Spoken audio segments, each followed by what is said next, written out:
Sounds good. Good afternoon, everyone. This is Rob Orson with the Emerging Revolutionary War. Very excited to be here with Evan O'Brien from the Boston Tea Ship Museum. Hello. Very busy man. He's given me 3 minutes of his time today. He's running around here like crazy. For anyone in the history field knows, on an anniversary date, it's big thing, big news. And Evan, just really quick, tell people where they can watch some of these activities, but not here on Saturday. What do you guys have planned? Where can they find stuff online? Yeah, sure. So you can stream the destruction of the tea beginning at 7:15 p.m. Eastern Standard Time at BostonTeaParty250.org. If you're coming to Boston for this amazing celebration, everything that is outside is free and open to the public. It begins outside Faneuil Hall at 4 o'clock, where we're doing a reenactment and retrospective inside the building all about the beginning of the tea crisis in 1773 and also reflecting on the centennial celebration in 1873 and the bicentennial in 1973. But if you don't have a ticket for that, there's a large LED screen outside on Faneuil Hall Plaza where you can watch what's going on inside the building free of charge.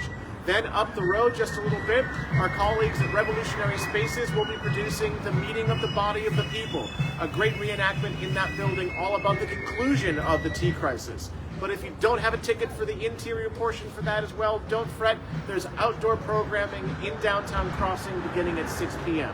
Then there's a rolling rally all through the streets of Boston from downtown Crossing right down here to the waterfront, where at 8 o'clock the tea goes into the harbor.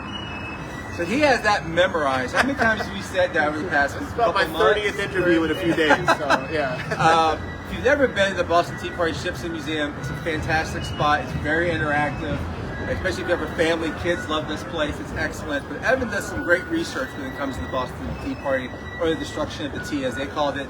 So we have him on Revelry. We asked him a bunch of questions. I'm going to ask you one historic question. Sure. Of all the myths around the Tea Party, what is the one that bothers you the most? So I think the one that bothers me the most is the indigenous disguises that were supposedly worn by some people.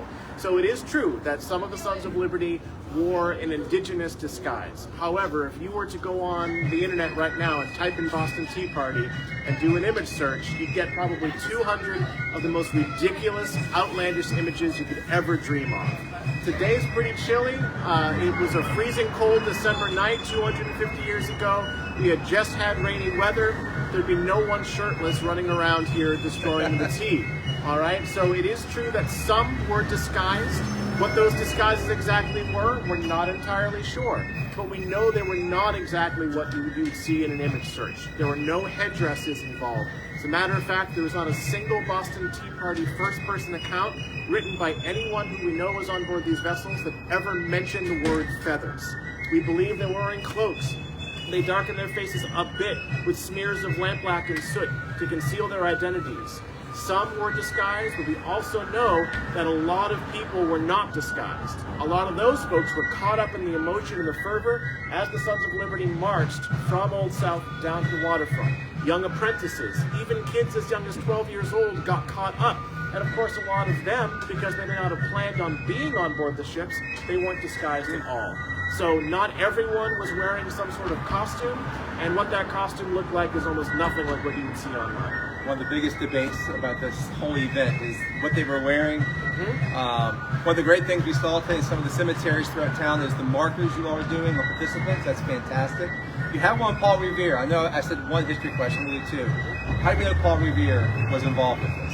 So we're pretty sure he was. He was involved in just about everything like the Boston Tea Party at the time. And there were other first-person accounts that mentioned him being on board. He himself, though, never admitted to it. Right. Yep.